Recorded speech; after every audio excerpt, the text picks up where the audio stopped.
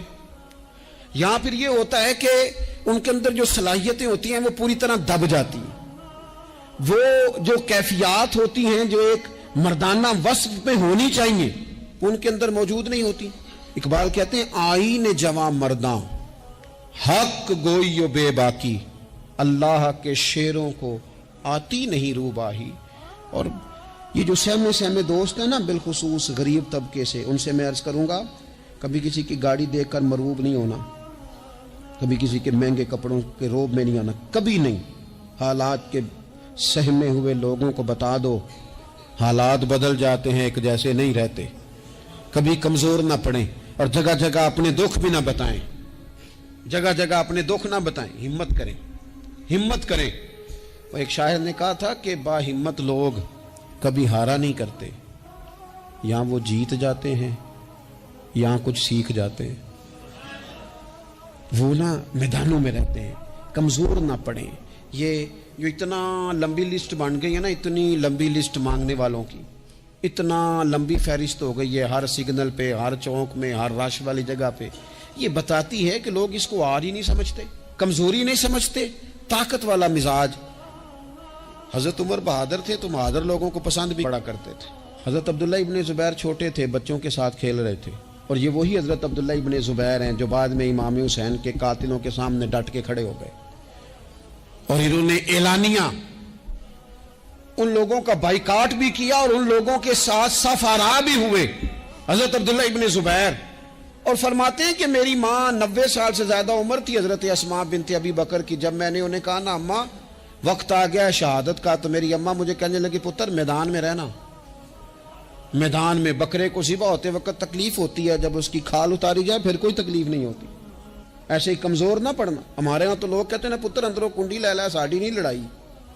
وہ جب ہمارے گھر آگ آئے گی پھر اسے ہم بند کریں گے، ابھی نہ تو بالکل باہر نہ نکلنا. کیسے قوم آگے بڑھے گی؟ جرتیں کیسے پیدا ہوں؟ اور جو کچھ کہہ نہیں سکتے وہ منوائیں گے کیسے؟ جو بات کرنے کی طاقت نہیں رکھتے وہ اپنا منوائیں گے کیسے؟ حضرت عبداللہ ابن زبیر رضی اللہ تعالیٰ عنہ اپنے دوستوں کے ساتھ گلی میں کھیل رہے تھے، جناب عمر فاروق آ گئے. حضرت عمر فاروق کا جلال تھا، بچے ان کو دیکھ کے دوڑ گئے. حضرت عبداللہ ابن زبیر کھڑے ہیں. حضرت عمر قریب آئے، کہنے لگے پتر آپ کیوں نہیں دوڑے؟ حضرت عبداللہ ابن زبیر چھوٹے سے ہیں، کہنے لگے جی کیوں میں دوڑتا، میں نے کوئی جرم کیا ہے؟ تو میں نے غلطی کی ایک، بھلا کیوں دوڑوں؟ آرام سے کھیل رہے ہیں اور نہ ہم نے کوئی رستہ بند کیا، جگہ ہے آپ نے گزرنا تو گزر جائیں. چاہیے تھا نا حضرت عمر ناراض ہوتے، پر جناب عمر نے ماتھا چوم لیا. کہنے لگے کیا بات ہے بیٹا، ان چیزوں پر ذرا قائم رہنا. کہنے لگے جرم کی ہے، کیا مطلب ہے اس بات کا کہ فلانا ہے تو دوڑ جائے؟ کیوں دوڑیں جی؟ تو ہم نے جو قوم کو سکھانا شروع کیا ہے نا، دیکھیں فقر اور چیز ہے، درویشی اور چیز ہے، سادگی لیکن ظلم سہنا اور چیز ہے. دنیا میں قتیل اس سا منافق نہیں کوئی جو ظلم تو سہتا ہے بغاوت نہیں کرتا. اپنی زندگی میں عزم کو، ہمت کو، نظریے کو بلند کریں، مظلومانہ مزاج نہ پیدا کریں، بلا وجہ دکھ سنا کے اپنے آپ کو کمزور نہ کریں. یاد رکھیں اگر ہم اپنے دکھ کسی کو سنا رہے ہیں اور اپنے آپ کو بڑا غریب ثابت کر رہے ہیں تو ایسا نہ ہو کہ ہمارے بچے اس کا برا اثر لے جائیں. خودداری سے جینا سکھائیں، عزت نفس سکھائیں. ہر وقت گھر کے اندر، کلاس کے اندر، اپنے دوستوں کی جمعیت کے اندر کمزور باتیں نہ کریں، رو دھو کے وقت نہ گزاریں. رونے سے بھی رات گزر جاتی ہے، ہنسنے سے بھی رات گزر جاتی ہے، ناشکری سے بھی دن بیت جاتا ہے اور شکر سے بھی. لیکن بس بات اتنی ہے کہ شکر والوں کا ذرا صحیح بیت جاتا ہے، ہنسنے والوں کا ذرا صحیح بیت جاتا ہے. زندگی میں عزم کے ساتھ، ہمت کے ساتھ لوگ جس حال میں مرنے کی دعا کرتے ہیں، معاذ اللہ، لوگ جس حال میں مرنے کی دعا کرتے ہیں، ہم نے اس حال میں جینے کی قسم کھائی ہے. اللہ تعالی ہمیں سمجھنے کی توفیق عطا کرے. آخر دعوانا ان الحمدللہ رب العالمین.